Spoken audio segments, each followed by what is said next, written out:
बिस्मिल्लाहिर्रहमानिर्रहीम। अस्सलामुअलैकुम। मेरे चैनल में आपका इस्तकबाल है। Welcome to SA teaching zone. आज की हमारी ये वीडियो कुकिंग क्लासेस की है, कुकिंग सीरीज़ की है। तो आज हम बनाने जा रहे हैं चना मसाला। बिना उबाले हुए डायरेक्ट आप एक ही बर्तन में बनाएंगे चना मसाला। तो आइए हम बढ़ते हैं अपने प्रोसेस की तरफ।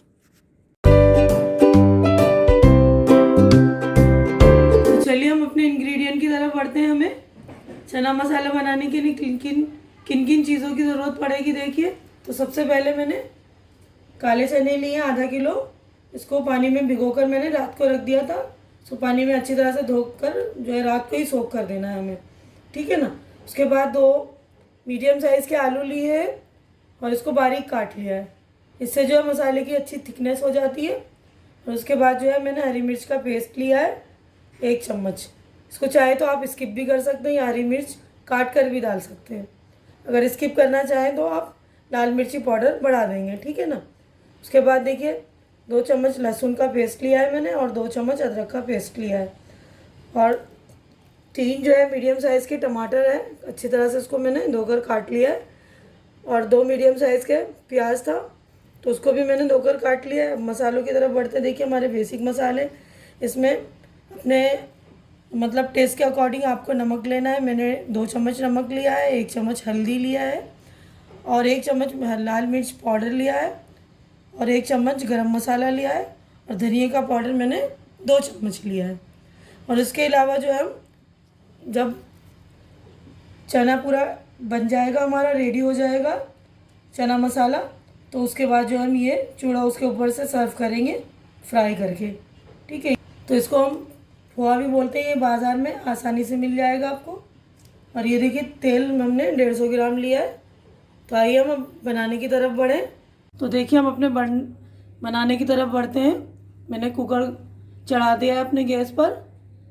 तो हम अपना प्रोसेस शुरू करते हैं। बिस्मिल्लाहिर्रहमानिर्रहीम। देखिए कुकर गर्म हो चुका है, उसमें हम तेल डालेंगे। देखिए तेल गर्म हो गया। इसके बाद हम प्याज डालेंगे।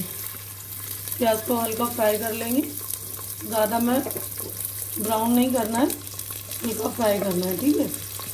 देखिए हमारा हल्का फ्राई हो गया। इसी स्टेज पर हम लहसुन और अदरक डालेंगे, ठीक है। तो देखिए ये लहसुन थोड़ा सा फ्राई कर लेंगे। इसमें देखिए उबालने की ज़रूरत नहीं होती, डायरेक्ट हम कुकर में बना रहे हैं। ना उबालना है, डायरेक्ट हम पानी इसी में डालकर मसाले अपने सारे भून लेते हैं। उसके बाद अदरक है, देखिए ये इसको भी थोड़ा सा हम थोड़ा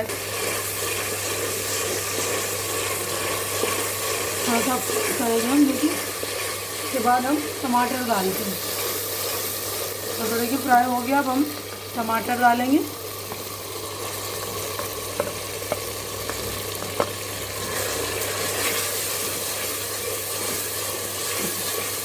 तो भी थोड़ा सा फ्राई कर लेते हैं।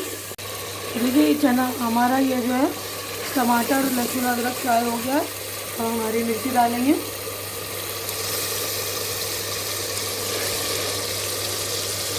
हरी मिर्च डाल दी हमने। अगर आप हरी मिर्च नहीं डाल रहे हैं, काट कर भी नहीं डाल रहे हैं, तो इसको लाल मिर्च आप पाउडर का इसकी क्वांटिटी बढ़ा लीजिएगा थोड़ा, है अपने जायके के हिसाब से। सारे मसाले हम डालेंगे। उसके बाद देखिए ये सारे मसाले हमारे डल गए। हल्दी मिर्ची धनिया पाउडर गरम मसाला पाउडर और नमक, सारी चीज़ें डाल दी। हल्का सा भूनेंगे, इसको भूनने की ज़्यादा ज़रूरत नहीं है। हल्का सा भूनकर अब हम इसमें चने डाल देंगे अपने। तो देखिए हमारे मसाले जो भुन गए अच्छी तरह। अब हम चना डालेंगे।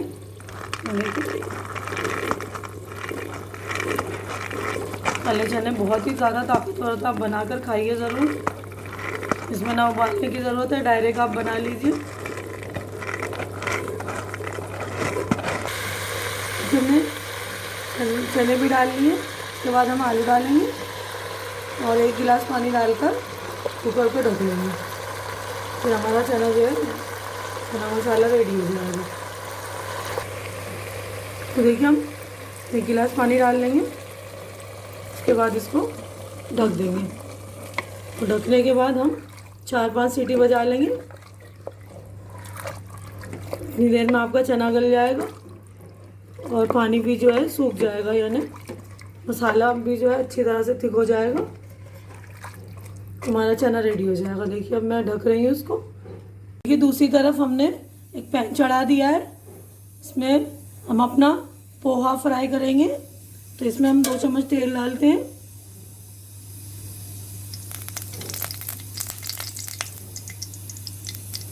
देखिए हमारा ऑयल गर्म हो गया है, इसमें हम अपना पोहा डालेंगे और इसको अच्छी तरह से फ्राई कर लेंगे। देखिए हमारा पोहा फ्राई हो गया है, इसको हम पैन में नहीं छोड़ेंगे क्योंकि पैन का जो है हीट बहुत ज़्यादा है ना, इसमें जलने का ख़तरा है, तो इसलिए हम निकाल लेंगे इसको। देखिए ये हमारा हो गया, इसी स्टेज पर नहीं पे हटा लेना है हमें। तो देखिए टेस्टी चना मसाला रेडी हो गया हमारे। अब मैं आप लोगों के लिए सर्व कर रही हूँ, आप लोग नोश फरमाइए। देखिए कितना मज़ेदार है, टेस्टी मसाला। इसमें ना उबालने की झंझट ना कुछ, डायरेक्ट आप कुकर में चढ़ा लीजिए और आपका रेडी प्याज के साथ। और देखिए चूड़ा डालिए, पोहा डालिए और इन्जॉय कीजिए। उम्मीद करती हूँ कि मेरी ये डिश आप लोगों को अच्छी लग रही होगी। अच्छी लग रही है तो इसे लाइक कीजिए, ज़्यादा से ज़्यादा शेयर कीजिए और मेरे चैनल को सब्सक्राइब करके मेरी हौसला अफजाई कीजिए। हमारी अगली मुलाकात अगली डिश में होगी। तब तक के लिए आप लोग अपना ख्याल रखिए, मुझे दुआओं में याद रखिए। अल्लाह हाफिज़।